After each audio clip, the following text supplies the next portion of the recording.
Hello बच्चों, मैं doctor Sunita Nandal कक्षा 12 के लिए पद्य भाग में कविता लेकर आई हूँ। कविता है बादल राग, जिसके कवि हैं सूर्यकांत त्रिपाठी निराला। ये निराला जी की जो कविता है, इसमें बादल क्रांति का प्रतीक है। कवि कहता है कि वायु रूपी सागर पर क्रांतिकारी बादलों की सेना, यानी समुद्र पर जो सेना किसकी है? बादलों की है। किस पर है सेना? वायु समुद्र पर है। कौन से समुद्र पर है? हवा को, यानी हवा में जो बादल हैं उसको, हवा रूपी सागर पर जो बादलों की सेना है वो ऐसे छाई हुई है जैसे क्षणिक सुखों पर दुखों के बादल मंडराते रहते हैं। संसार के दुखी लोगों के लिए अनेक संभावनाएं उत्पन्न होने लगी हैं। लगता है कि ये क्रूर क्रांति होने जा रही है। बादल युद्ध की नौका के समान गर्जना तर्जना करके नगाड़े बजाते उमड़ रहे हैं। दूसरी ओर पृथ्वी में दबे हुए, यानी कि पृथ्वी की कोख में दबे हुए आशा रूपी नए अंकुर इन बादलों को देखते हैं। उन सोए हुए अंकुर के मन में भी एक नया जीवन उठता है। अतः वे अपना सिर ऊपर उठा करके बार बार क्रांति के बादलों की ओर देख रहे। आइए पद्यांश पढ़ते हैं। तिरती है समीर सागर पर, अस्थिर सुख पर दुख की छाया, जग के दग्ध हृदय पर निर्दय विप्लव की प्लावित माया। यह तेरी रणतरी भरी आकांक्षाओं से, घन भेरी गर्जना से सजग सुप्त अंकुर उर में पृथ्वी के आशाओं से। तिरती है, तैरती है, समीर वायु हवा, सागर समुद्र पर, समुद्र यानी कि वायु रूपी सागर पर तैरती है। वायु रूपी सागर पर तैरती है। अस्थिर यानी कि चंचल, क्षणिक, अस्थिर को चंचल कह देंगे, यहाँ क्षणिक यानी कि एक पल में खत्म होने वाले। सुख पर दुख की छाया, सुखों पर दुखों की छाया।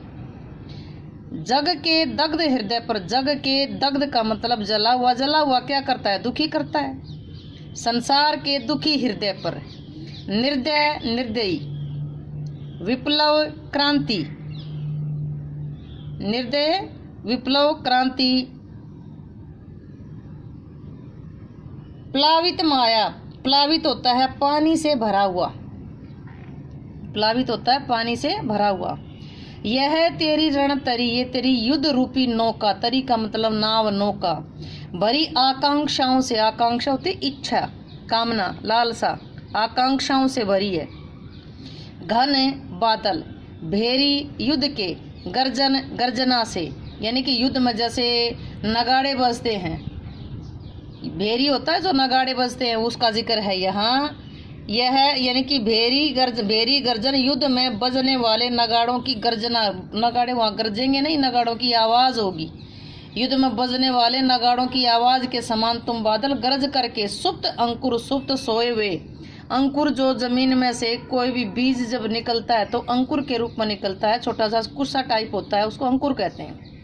उर में पृथ्वी के जो हृदय, पृथ्वी के हृदय में आशाओं से किस आशा से निकल रहे हैं वो अंकुर? नए जीवन की आशा से अपना सिर ऊंचा करके निकल रहे हैं। ए विप्लव के बादल, हे क्रांति करने वाले बादल। आइए व्याख्या करते हैं कि तिरती है समीर सागर पर, बादल वायु रूपी सागर पर मंडरा रहे हैं।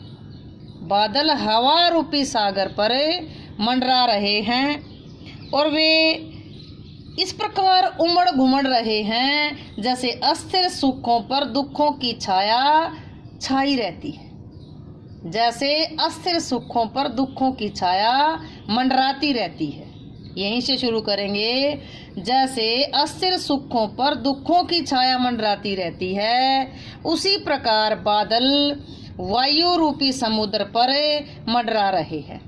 उसी प्रकार बादल हवा रूपी सागर पर मंडरा रहे। कहाँ मंडरा रहे हैं? हवा रूपी सागर पर तैर रहे हैं, कि यहाँ क्या लगाएंगे? मंडरा रहे हैं। जिस प्रकार अस्थिर सुखों पर दुखों की छाया मंडराती है, उसी प्रकार हवा रूपी सागर पर बादल मंडरा रहे हैं, तैर रहे हैं। जग के दग्ध हृदय पर, जग के, संसार के आगे कवि कहता है कि ये बादल संसार के दुखी हृदय पर, ये बादल संसार के दुखी हृदय पर, ये बादल संसार के दुखी हृदय पर एक निर्दयी विप्लव क्रांति, यानी क्रांति का मतलब यहाँ कहेंगे क्रीड़ा, ये बादल संसार के दुखी हृदय पर एक विनाशकारी क्रीड़ा करने जा रहे हैं, एक बहुत तेज क्रांति करने, एक निर्दयी क्रांति करने जा रहे हैं। अर्थात मतलब क्या हुआ इस चीज का कि जो लोग दुखी हैं, दुखी लोगों के दुखों को नष्ट करने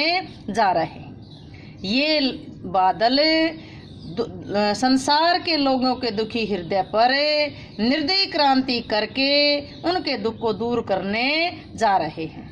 ये बादल संसार के दुखी लोगों के हृदय पर निर्दयी क्रांति करके उनके दुखों को दूर करने जा रहे हैं। मतलब क्या है कि बादल क्रांति का दूत बनकर आए हैं, किस लिए? कि वे लोगों के दुखों को नष्ट कर सकें। जो शोषक वर्ग है, जो पूंजीपति वर्ग है, वो गरीब लोगों का शोषण कर रहे हैं और बादल उस शोषण से उन्हें मुक्त करने जा रहे हैं। फिर सुनिए, हवा रूपी सागर पर, हवा रूपी सागर पर, हवा रूपी सागर पर के रूप यानी हवा रूपी सागर पर बादल इस प्रकार मंडरा रहे हैं जैसे अस्थिर सुखों पर दुखों की छाया मंडरा रही है। संसार के दुखी हृदय पर बादल एक विनाशकारी क्रांति करने जा रहे हैं जिससे दुखी लोगों का दुख दूर हो सके। हे बादल ये तेरी रणतरी, हे बादल तेरी ये युद्ध रूपी नौका। कैसा बादल? यहाँ बादल को विनाशकारी कहेंगे। ये तो विनाश करने जा रहा है ना। किसका विनाश करेगा? जो लोगों का शोषण करते हैं। हे बादल ये तेरी युद्ध रूपी नौका आकांक्षाओं से भरी हुई है, इच्छाओं से भरी हुई है। हे विनाशकारी बादल ये तेरी युद्ध रूपी नौका असंख्य यानी कि बहुत सारी आशाओं से, संभावनाओं से भरी हुई है। घन हे बादल, हे बादल ये तेरी युद्ध रूपी नौका अनेक इच्छाओं से भरी हुई है।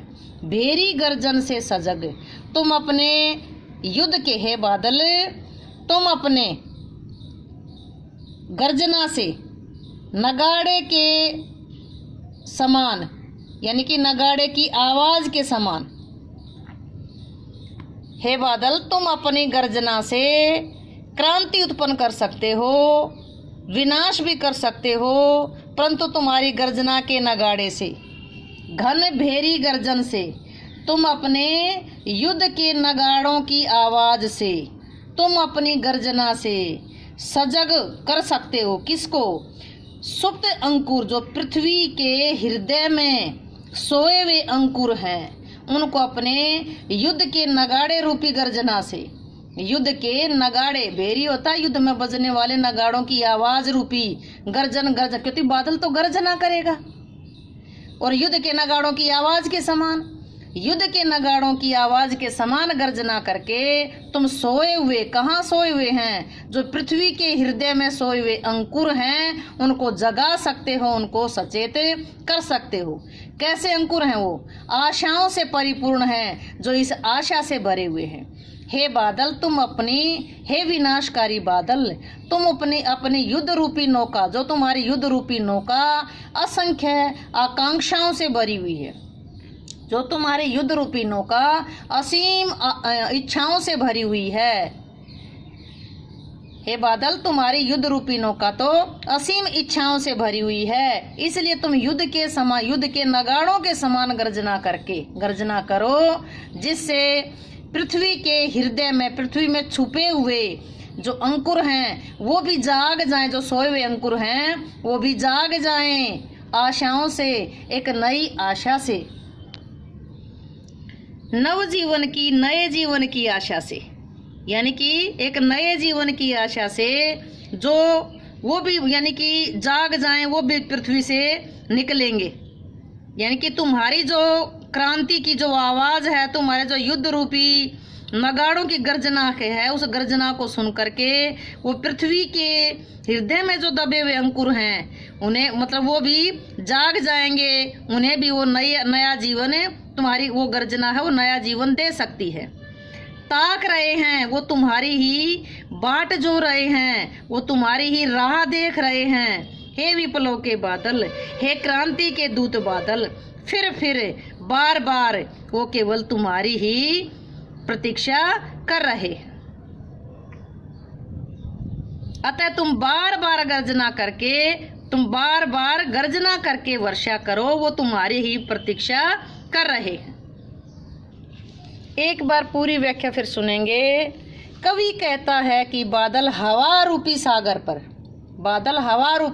पर इस प्रकार मंडरा रहे हैं जैसे अस्थिर सुखों पर दुखों की छाया मंडराती है। संसार के दुखी हृदय पर, ये बादल संसार के दुखी हृदय पर एक विनाशकारी क्रीड़ा करने जा रहे हैं, विनाशकारी क्रांति करने जा रहे हैं, जिससे दुखी लोगों के दुख को दूर किया जा सके। यानी कि जो शोषण कर रहे हैं उन लोगों पर क्रांति करने जा रहे हैं ताकि दुखी लोगों को दुखी ना करें। ये तेरी युद्ध रूपी जो नौका है वो असीम इच्छाओं से भरी हुई है। हे बादल, तुम्हारी युद्ध रूपी नौका अनेक इच्छाओं से भरी हुई है। तुम युद्ध के नगाड़ों के समान गर्जना करके पृथ्वी के हृदय में सोए हुए अंकुरों को जगा दो। तुम्हारी युद्ध के नगाड़ों की आवाज रूपी गर्जना सुन करके पृथ्वी के हृदय में छिपे हुए सोए हुए अंकुर भी जाग जाएंगे। आशाओं से नवजीवन की, उन्हें नए जीवन की आशा है। ऊंचा सिर करके तुम्हारी तरफ ताक रहे हैं कि तुम बारिश करोगे। हे विप्लव के बादल, तुम उनकी, यानी कि जो तुम्हारी प्रतीक्षा कर रहे हैं, तुम बार बार गर्जना करके वर्षा करो। अर्थात क्रांति से ही समाज के शोषित, पीड़ितों और दलितों का उद्धार हो सकता है, पूंजीपतियों का विनाश हो सकता है। इस कविता में सामाजिक और आर्थिक विषमता है, जो अंतर है, उसको दूर करने के लिए क्रांति को जरूरी बताया है। काव्य सौंदर्य देखते हैं। यहाँ बादल को क्रांति के दूत के रूप में, क्रांति के योद्धा के रूप में माना है। प्रगतिवादी स्वर है, लाक्षणिक शब्दावली है। समीर, सागर, रणतरी, विप्लव के बादल, दुख की छाया रूपक अलंकार आया है। अनुप्रास और पुनरुक्ति भी आया है। भाषा शुद्ध, साहित्यिक संस्कृत निष्ठ खड़ी बोली है। अंकुरों द्वारा सिर ऊंचा करके यहाँ दृश्य बिंब है, जैसे धरती में से अंकुर निकल रहे हो तो दृश्य बिंब है। अभिदा, यहाँ लक्षणा, अभिदा नहीं, यहाँ लक्षणा शब्द शक्ति है। दृश्य बिंब है, लक्षणा शब्द शक्ति है और मुक्त छंद का प्रयोग किया गया है। उम्मीद है कि ये व्याख्या आपको अच्छे से समझ आई होगी। व्याख्या समझ आई हो तो वीडियो को लाइक करें, शेयर करें, चैनल को सब्सक्राइब करना ना भूलें।